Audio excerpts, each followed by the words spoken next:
Nelson Mandela's ability to withstand the cruel racial restrictions of the apartheid and become the first democratic president of the people of South Africa changed the world's views of racial equality forever.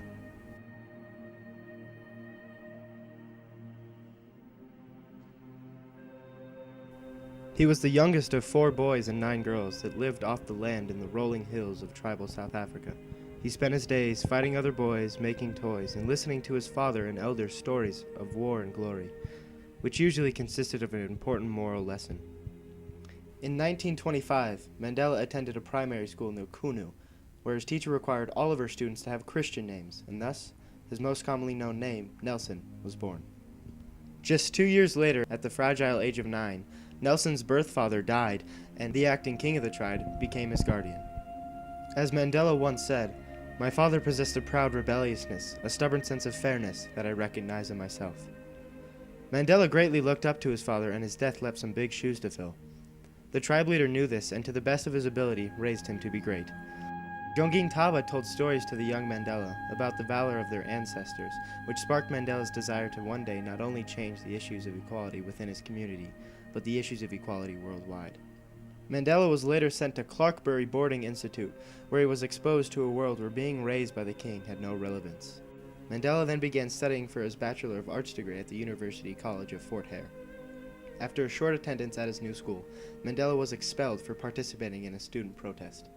Mandela returned back to his hometown, where he was unpleasantly greeted by the town leaders and notified that if he didn't leave immediately, he would be forced into an arranged marriage. Mandela fled to escape this unwanted fate.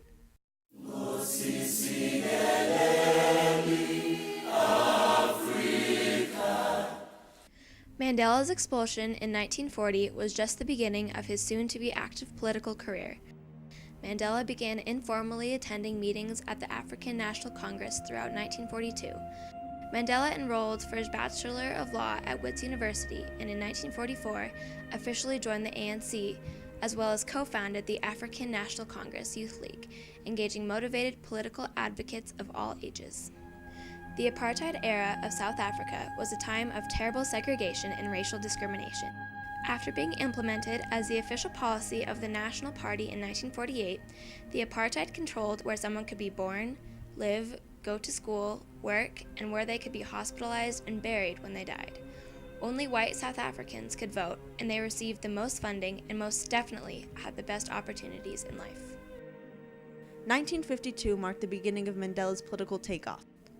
Officially elected Transvaal president of the ANC, Mandela began taking defiant actions against the government. Because of this act of civil disobedience, Mandela, along with 19 others, were charged under the Suppression of Communism Act and sentenced to serve 9 months of hard labor and suspended from the ANC and SAIC for 2 years.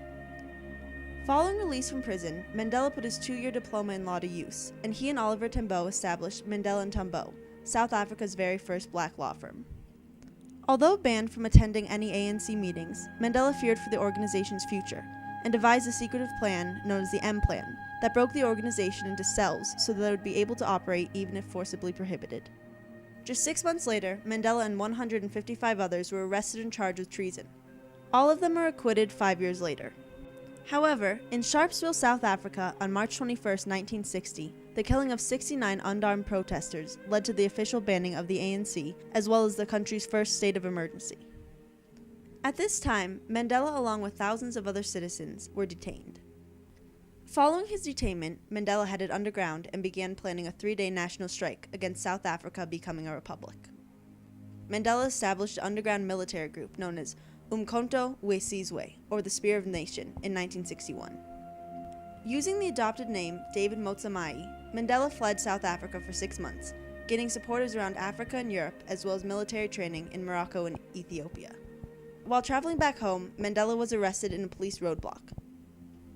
Nelson Mandela was charged and convicted for illegally leaving the country, as well as enticing workers to strike, on August 5, 1962, and sent to Pretoria local prison.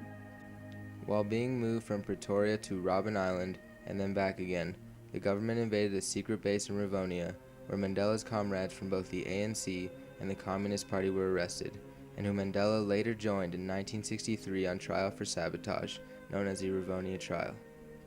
Facing the death penalty, Mandela prepared a moving and inspirational speech. I have cherished the ideal of a democratic and free society. But my lord, if it needs be, it is an ideal for which I am prepared to die. This speech was known as the Speech from the Dock, and although it gained Mandela's case international attention, including global calls to release the accused, and a vote from the United Nations to cancel the trial, the South African government proceeded with the trial, finding all the accused guilty. However, because of the immense attention worldwide, Mandela and his fellow accusees were sentenced to life imprisonment rather than the death sentence. In 1982, Mandela was moved to Pollsmoor Prison, and from there was continuously admitted into hospitals and medical clinics to be treated for various health conditions. While hospitalized, the Minister of Justice, Kobe Coetzee, visited Mandela, and throughout his imprisonment, Mandela wrote to him, discussing a meeting between the Apartheid government and the ANC. While in prison, Nelson utilized his knowledge and people skills and became the so-called leader of the prison inmates. Harsh guards woke Mandela up at 5:30 each morning, however, was not released from the cell until 6:45. Once released from the cell, time was assigned for the prisoners to clean out their bellies. An iron bucket with a 10-inch diameter that was used for both washing up and going to the bathroom. All of the prisoners went through a daily inspection. These inspections were cruel because even having one button undone would result in a meal loss for the future. All prisoners were put through excruciating physical labor until 4. When the night came and everyone went to wash up, only ice-cold water was available. The prisoners were required to go to bed by 8, but the corridors were never left completely dark so that no one would try to escape during the night. Although extended 3 separate offers of conditional release, Mandela declined them all. On December 7, 1988, Mandela was moved to Victor Verster Prison, where he spent the remaining 14 months of his imprisonment. On February 2, 1990, the ANC and PAC were unbanned, and just 9 days later, Mandela was released from prison. Can you describe your emotions as you came out of the prison for us yesterday, and also your first impressions of the South Africa you've so far been able to see? I was completely overwhelmed by the enthusiasm. It's something I did not expect.